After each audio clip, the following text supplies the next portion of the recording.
Hello, everyone. Welcome to the world's most fantastic podcast. That's right. It's Uncanny Treks does the Jonathan Hickman run on Fantastic Four. I'm Bob in Cascadia. That's Matt in the Southland.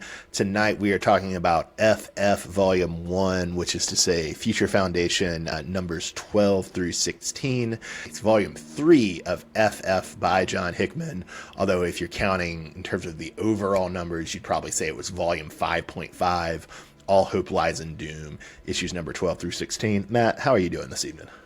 I'm doing all right. Guys, good luck keeping up with the chronology piece with this as far as the numbers go. I'm lost. I don't care, though, because it's a good story. And on top of that, this ties in with what we already covered. It almost runs congruent to the other part. If you were going to read these, you would read one issue of Fantastic Four, one issue of FF, and alternate back and forth. And it does that pretty cleanly. I think you can definitely read the Fantastic Four comic, which we talked about last time, without this. There's a few things that are skipped over, but you don't really notice it. But it would be a lot more difficult to read Future Foundation or FF without reading the main Fantastic Four comic. Would you agree with that, Matt? Oh, I agree 100%. Yes, for sure. This adds value to what you've already read. And it's interesting because in some sense you could read it without seeing what Reed, Sue, Ben, and Johnny are up to, because it is mostly just the perspective of the FF kids. But yeah, you would still be a little mystified by some of the plot developments. All right, so our artist for numbers 12 through 14 is an Argentinian artist named Juan Bobillo. He's probably most known for also working on Dan Slott's She-Hulk run, which was back in the day, a little before this. And then we have Nick Dragotta come on for numbers 15 and 16. We saw some of his work before, and he goes on to collaborate with Hickman on East of West, the Image comic, which I really like, but since I saw Matt had it on his want to read on Goodreads, I'm just going to warn him that I didn't find the ending very satisfying. The artist for these first couple of issues, it's not my favorite style. All the characters look a little uglier than I'm used to. You do like Dragatta's, though, right? I like Dragatta's. Yeah. First issue, Matt, is number 12, Too Many Kids, a very self-referential title, potentially. Do you want to walk us through the plot of Too Many Kids? Yeah, so the FF kids escape from the climactic battle in Fantastic Four number 600 to Castle Doom, where they ally with Caller Doom, Kristoff, Doombots, Nathaniel, and Evil Reed to access R. Reed's multiversal bridge. We see that Dragon Man is still rocking his pacifism. He's got the pretty pithy saying, I think, the best conflict is one avoided. I agree, yeah, but someone's definitely going to reprogram him one day to be violent, and that's going to be awesome, so look forward to whenever that happens. I can't remember if this concern was coming more from Bentley or more from Franklin, but Matt, do you think Dr. Doom has snacks? I'm pretty sure he does, Bob, because was there not a Hostess Pie ad with the Fantastic Four and Dr. Doom back in the 70s? We had a couple of 70s comics that had those ads in them, and I remember one with Dr. Doom. I remember the Hostess ads. I don't remember one with Doom, but it's entirely possible that there was one with Doom. And I think in the comics, Doom sort of famously sets a good table. Most recently that I remember, in Jerry Duggan's X-Men, he hosts Miss Marvel, Wolverine, and a couple of other X-Men. And he's got one of the best halal chefs in the world to cook for Miss Marvel. Yeah, he's got a good selection, Bob. He knows how to entertain guests. He's got food in the pantry. Not really a bad guy. I mean, I'm starting to like Dr. Doom. He's one of my favorite anti-heroes, Matt. One of my favorite anti-heroes. Another example that comes to mind is also a Jerry Duggan comic, so maybe this is just a Jerry Duggan thing, but I don't think it's just him. It's Savage Avengers, which is to say the Conan in the Marvel Universe book, and at one point in that run, Doom hosts Conan at his table. Oh, nice. You can get a Savage to come and sit at your table. Must have some good scruples going on there. That's nice. Yeah. I would say Conan's manners are even worse than Wolverine's or Lobo's or Ben Grimm's. But Dr. Doom, he was able to tame that and have Conan at the dinner table. I do like the visual contrast we get in this issue. If you have Kristoff in Doom's usual green cloak, and then you have Doom himself in the Future Foundation white, I thought that was a nice visual contrast. Yeah, I love the Doom in the white. I still like it. Every time I see it, I still think it's one of the better looks for Doom. Yeah. And I also think it's convenient that Bentley has the old Atlantean fish people there, that he can threaten to eat them because if they weren't there, he would just threaten to eat Franklin. Wouldn't you eat your pet to survive, Bob? Let's see. I don't think the Atlanteans are pets, Matt. B, I don't. I don't really like fish, so that would be gross. And C, no, I wouldn't. I wouldn't eat my Dixie cat. I would let my cat eat me instead of eating her. I think the problem here is the FF doesn't have any pets. That's what it's missing. I mean, maybe they need to put Herbie more in the book instead of just having him be Val's security system. They need him to be a Star Wars droid rolling around. If the Moloids aren't pets and the fish head Atlanteans aren't pets, Bob, they need a dog. Dragon Man's not a pet. They need some pets, and that would even this out. I'd be good with it. Speaking of amusements for children, Matt, should Val get her lightsaber, or should she give it to Bentley? Yeah, randomly in this issue, Val just decides to build a lightsaber. That came out of nowhere, but I think she should keep it because she needs something cool to balance out Franklin's godlike powers. Franklin's got the cool godlike powers. Val has a lightsaber. It's pretty even. And I think we need to contextualize this. This was, even though Star Wars was everywhere, even then, this was pre-Disney merger. So Disney didn't own both the FF and Star Wars at that time, and you didn't have the new movies, you didn't have all the Disney TV shows, so Star Wars wasn't as oversaturated then as it is now, even though it was still very prevalent. Yeah, because now we can literally have CGI Luke Skywalker hand Val a lightsaber if we needed to. Yeah, oh God, I didn't consider, but you're absolutely right. That's, God. Yeah. I don't know if I can... I don't know if I can keep podcasting, Matt. You just totally deflated me with that observation. House of Mouse, folks. They're working on it right now. Matt, do you want to say something about Nathaniel time traveling? I don't have any So, energy. Bob, so Nathaniel's very cavalier in his approach to time travel, Bob. And I don't think he's watched enough Back to the Future, because if he keeps messing with things he is and giving away these hints about what's to happen, he's just going to destroy the entire space-time continuum. I mean, he's already treated it like toilet paper up to this point. So, look, Matt, if the trajectory of our space-time continuum is hurtling towards Luke Skywalker handing Valeria a lightsaber, what's the problem with messing with it? That's what I say. Well, this is the thing too with Hickman. Jonathan Hickman, he doesn't have an issue with just tearing apart the entire reality of things and bringing it back together. He does the same thing with X-Men and Mr. Sinister and the whole Myra piece. He has no issue just resetting continuity whenever he feels, or redoing something to fit whatever he needs in the story.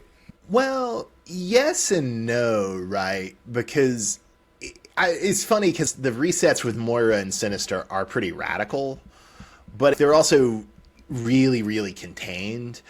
I remember when people were first reading House of X, the question was, does this mean different X-Men stories took place in different timelines? And it just means that all of the ones we've read take place in this Moira's life, right? Right.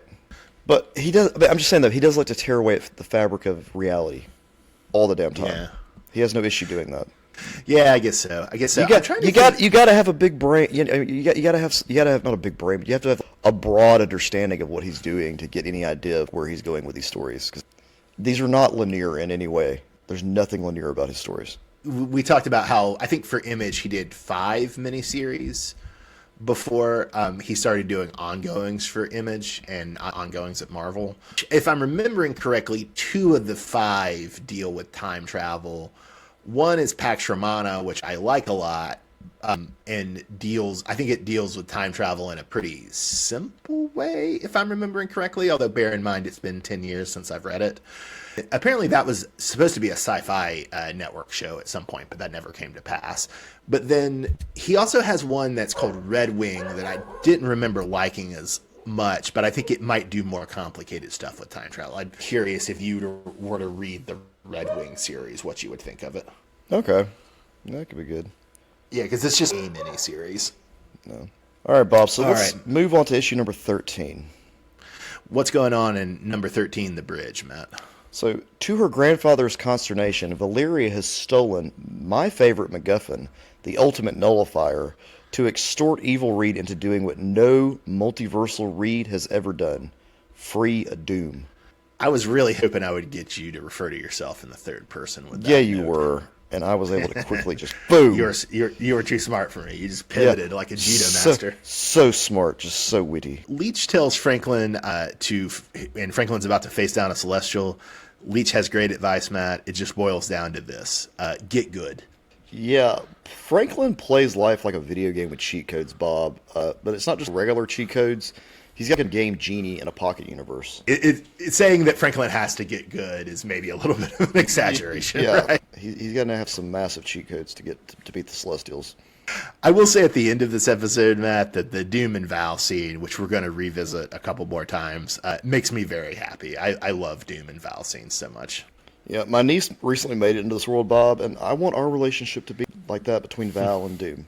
Hopefully, I don't regret those words by the end of this this whole podcast or whatever we're doing with this. I don't think you'll regret it. I don't. Okay. Maybe there's something I'm forgetting, but I don't think you'll regret it. All right, Matt. So moving on to number 14. It's at 27 minutes. What's the plot of 27 minutes? So Nathaniel, Valeria, Evil Reed, and Doom play for enough time to stop the Celestials in the main Fantastic Four book.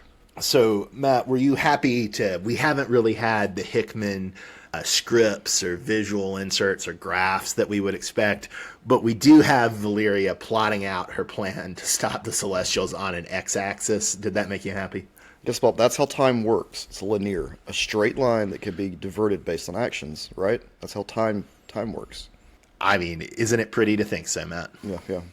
I just want to say this, Bob. Every time I see Alex Powers, I have to remind myself of who he is and why he's here.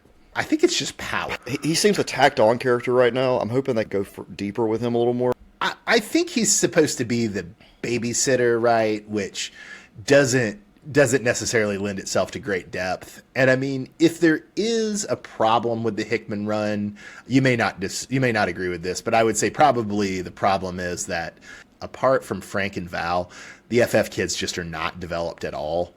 And Bentley, too. Bentley's developed. But apart from those three, the others just aren't developed, which is one reason I want us to go ahead and just read the Matt Fraction Future Foundation comic right after this, because Fraction actually does some differentiating between the kids, if that makes sense.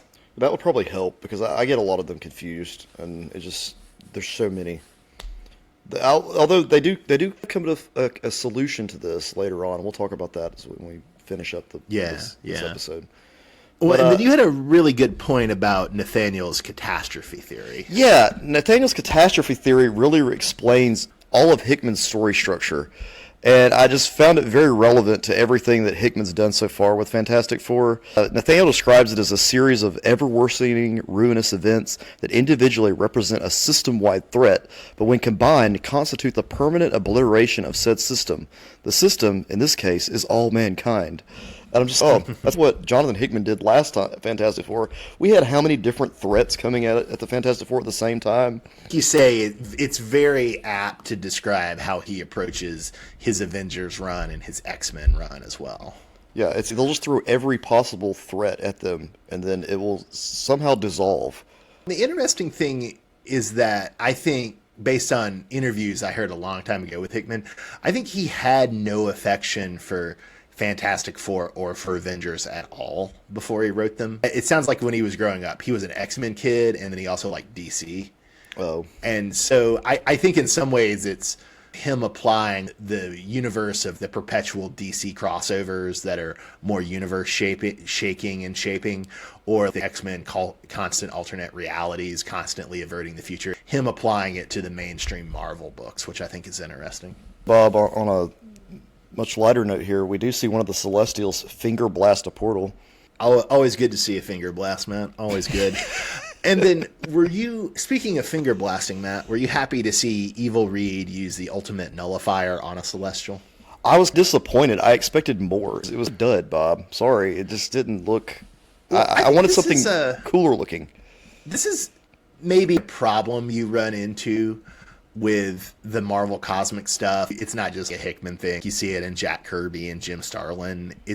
You build up these things, the Celestials or the ultimate nullifier, so much, but then even though in some sense you can represent anything on a page, you still have to represent them on a page. Yeah. And there's just only so much you can do to capture the grandeur, right? I was thinking in the last episode when we were thinking about the brawl of Galactus and the Celestials. It's a very cool scene. But it's also just a brawl between big dudes. There's not that much else to it. But you have Sue Storm saying, oh, it's just too big, implying this Lovecraftian idea. Yeah. The scale is out of whack. And it is an interesting tension that all the Marvel Cosmic Comics have to balance.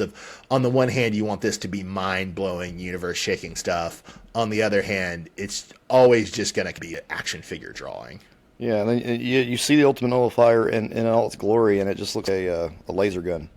I did really love, though, after this, you have, in a flashback, you have a different multiversal read describing the nullifier and saying, quote, to use it is to die, such a forbidden and alluring thing. I actually did think that was a really cool line. That is a good line. All right, Matt. So number 15 is the one where the Power Pack shows up. So what happens in the one with where the Power Pack shows up? I guess the Power Pack's going to show up, but the eponymous Power Packs show up to give the Future Foundation kids a ride to the hub, which, because Hickman uses every part of the War of the Four Cities, is guarded by evolved Moloids. So earlier in this episode, in this issue, we see the Moloids arm the floating head, whose name is Tong, and one of them says, have gun, will hover, which is a pun on a Western TV show. It cracked me up. And then Matt, Katie Power, most famous for hanging out with mostly naked Wolverine, as Lady Shiva and the Reavers are stalking him. Did you like her decking Bentley for being such a creep? Yeah, any guess what he said, Bob?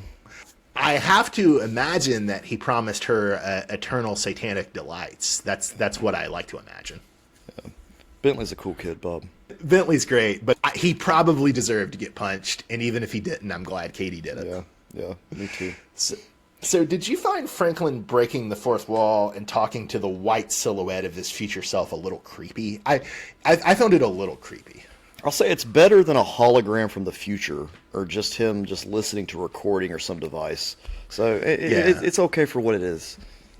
Well, and it creates some suspense, I think. Maybe you disagree, but it makes you feel, oh, maybe future Franklin and future Val are playing some other different game, right? Maybe they're not as altruistic as they say, or maybe it's also just a way to say that with someone you were saying with Franklin's game genie godlike powers, that's just a really unsettling idea, even if it is the person who has them is the best person in the world, right? Right, yeah. That's just a lot of power. I don't even know. We don't know the limits of his powers at this point. Apparently, he can do whatever he wants. I think it's pretty established from earlier FF writers, not just Hickman, that there aren't really limits on Frank's powers. He's creating universes. Yeah, it's insane. One other quick thing I wanted to say was that I like that Hickman. You could easily read Hickman as an annoying science bro. But the fact that towards the end of 15, you have the Moloid kids preaching to the now unevolved Moloids that they have to learn, so it's education over evolution is the theory. That's what I think really makes Hickman different from your IDW creeps and your really weird right-wing science types who've risen in the past 10 years, is this focus on education over evolution. Yeah, Bob, you took my favorite dialogue from it, Bob. That was my favorite. Oh, It's okay, Bob. It's okay, Bob. But the whole line is, it's education, not evolution, that will save you. We will teach you words and how to use a fork. The time has come. No more pooping on the floor. Come with us. Learn about the miracles of indoor plumbing. That is from the Moloids themselves. That's from the educated Moloids to the uneducated Moloids. Look how you've been educated, because you were just calling them pets, and now you've been educated into giving them the dialogue of the week. Right, now I know the fish people are the pets. So. Oh, that's right. I'm sorry. I messed that up. All right, Matt. I'm sorry I stepped on your favorite dialogue line. Okay, so moving on to number 16, One Step Beyond. What's the plot for that? Valeria broods about her grounding during battle cleanup, and Reed showing the kids the new improved Future Foundation headquarters. We have future Franklin revealing to our Franklin that beards don't itch, which they really don't. And he confirms that he trained Galactus to fulfill this shared dream they've long had. Yeah, I don't know how I feel about the buddy-buddy Galactus and future Franklin. I don't know. I'm not sure on it, Bob. I'm not sold on it just yet. I thought it was sweet. There was like emotional resonance to their conversation that happens after future Franklin's conversation with our Franklin. And since Galactus is a sentient being, even though he is responsible for untold death and carnage, he is a sentient being, and seeing him in a pet position or an enslaved position is a little uncomfortable. And so seeing that there is this bond between Franklin and his herald, I thought was nice. Bob, maybe they should start a podcast together. Galactus would be a good podcaster. I don't think Franklin would be a good podcaster. Because he has the godlike powers, I think he doesn't have enough frustration and internalized self-loathing, which, as we all know, is the only place from which good podcasting can come from. Exactly, Bob. I don't know if they'd be able just to get together on a regular basis with all the crazy going on. Be very infrequent. Well, maybe they're together on what used to be Galactus' ship is now Franklin's ship. They're traveling the universe.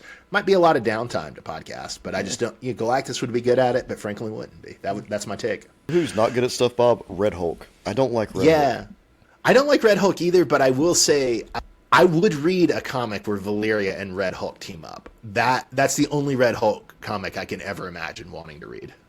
That would be I don't think that would be a very good comic, but you give it a shot. Well, think about it. What if we had a Valeria team-up comic, and one issue was Red Hulk? Oh, okay. I could do that. If they just had a Valeria team-up book, I could dig that.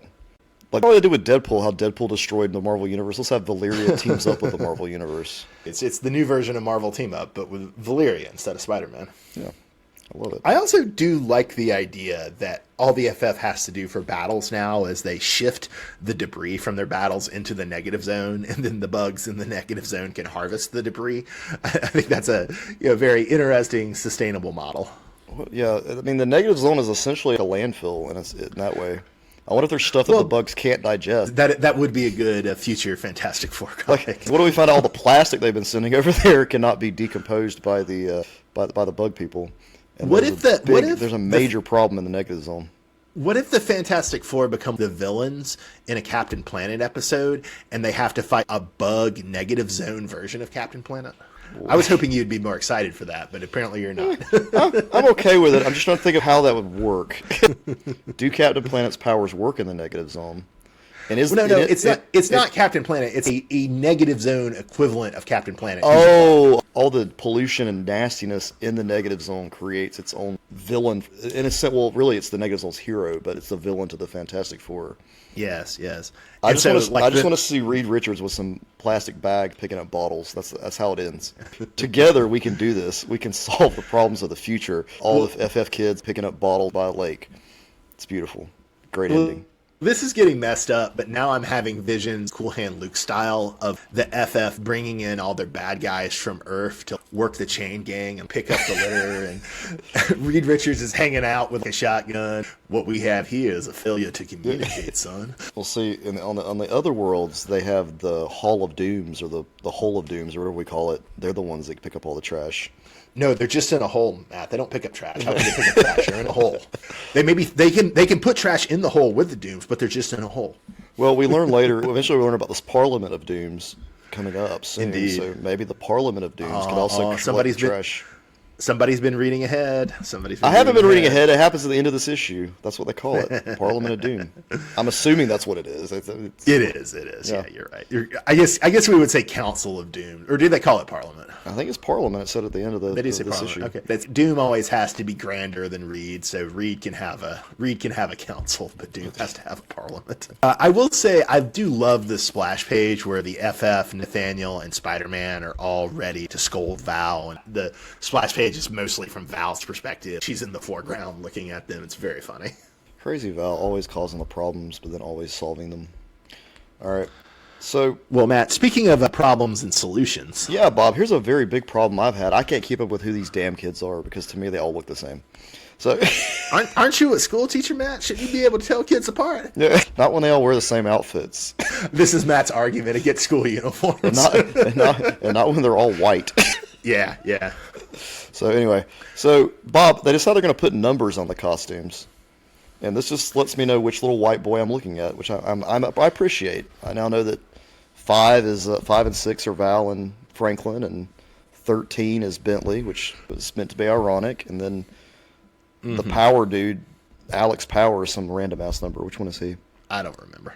Well, see, this is why Alex Power needs to go away because no one cares, no one remembers. Ouch. But he can bring in his cooler siblings like Katie to save the day. Oh yeah, Katie Power's way cooler. Love me some Katie Power. She punched Bentley, and she hung out with a nearly naked Wolverine in the snow as the Reavers tried to kill him. Yeah. Okay. Well, let's talk about the gifts, Bob. Let's talk about the gifts. Yeah. Oh man, I do love Val giving a gift to her Uncle Doom, and then we have the gag or the motif, right? Of we show their conversation 3 times over. It's a neat little effect of we see more and more of what the conversation was. 3 times is very artistic. 4 Very times artistic. is a drag. Very artistic. 2 times. Also, speaking of Val's relation with her other uncle, her Uncle Johnny, I really do love Johnny starting to go off about his thing for bad girls while scolding Val and Spider-Man having to shut him down. That was very funny. So, Matt, what was your favorite visual of this issue? There's a this series of issues. Yeah, there's a very sweet visual of Franklin hugging Leech in issue 15. Just before Franklin's staying behind to do some things or whatever to use his powers to fight the Celestials. Is that right after Leech told him to get good, nerd? It's a nice scene. I thought it was very... The other visual is in issue 14 where the alternate Reed Richards gets blown to hell. So... Oh, I thought you were going to talk about a different image from... Oh, no. Look, folks, there's only so many ways to draw a portal.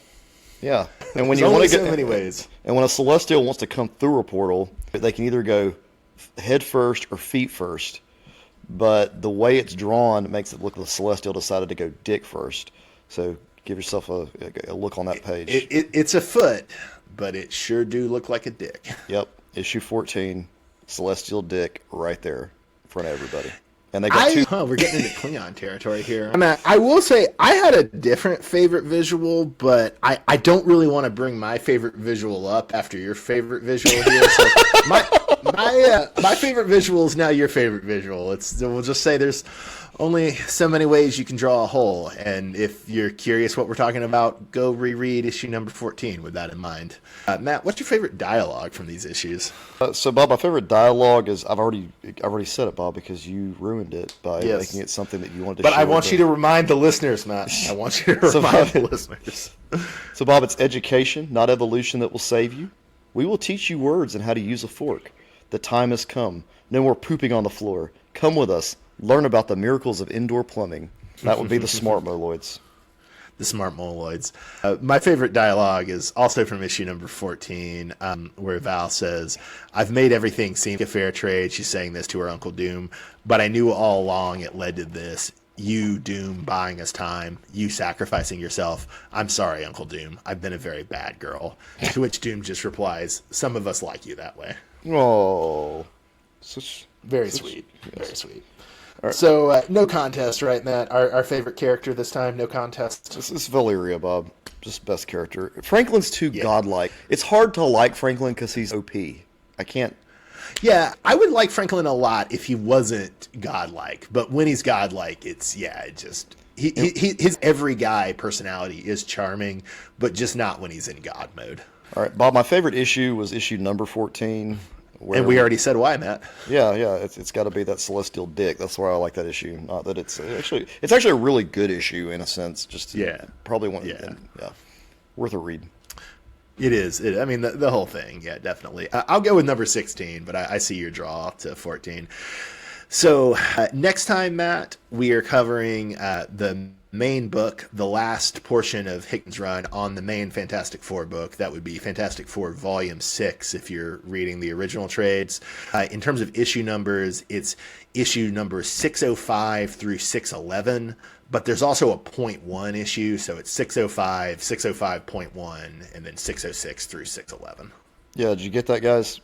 It's very hard to understand the chronology of these books, but it's all good, though. Just stick with it. I could say it in an easier way if I said 605.1 and 605 through 611, but you need to read 605 before you read 605.1. Also, I felt they collected all these books in a pretty large trade or omnibus or something.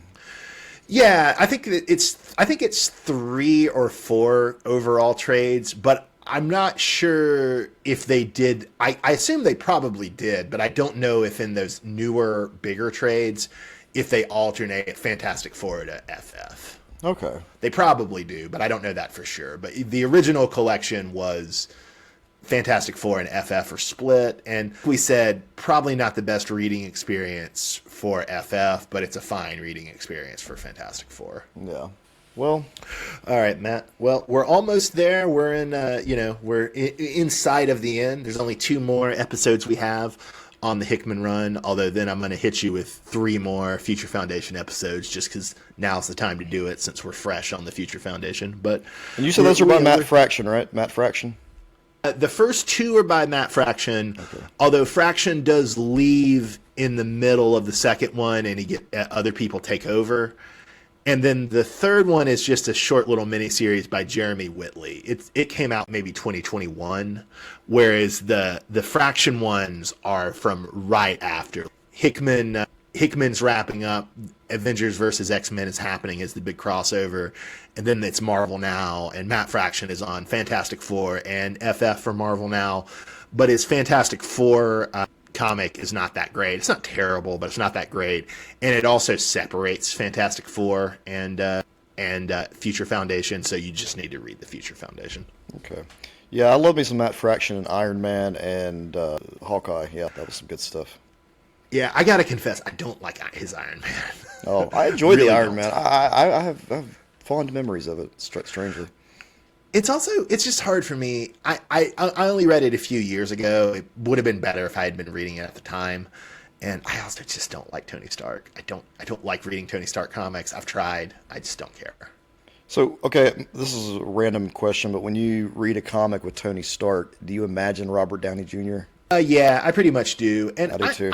I don't mind Tony Stark in an Avengers comic.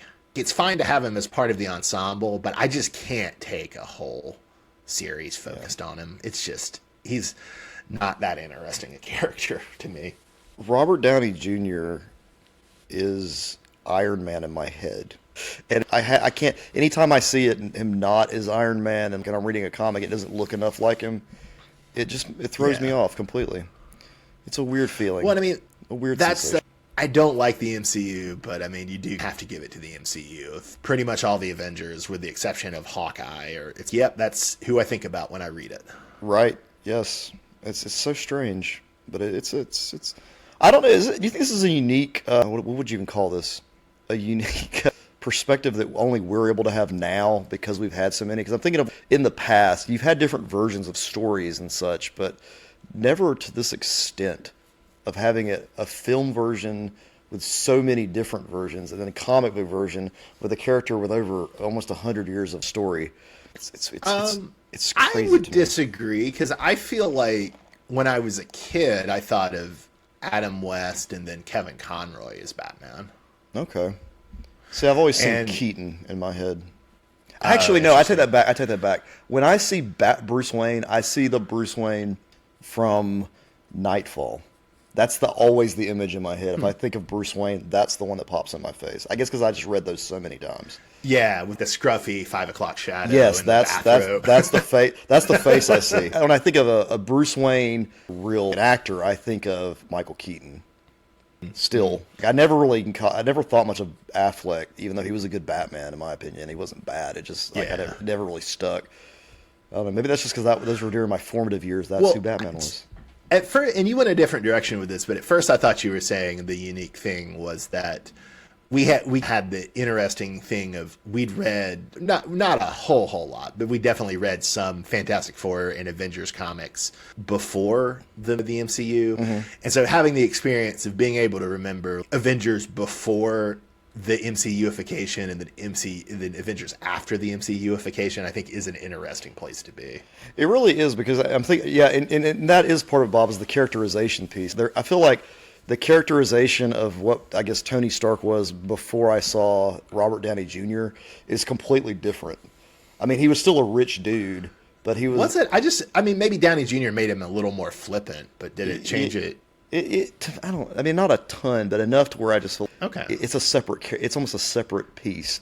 That's who I see as Tony Stark now.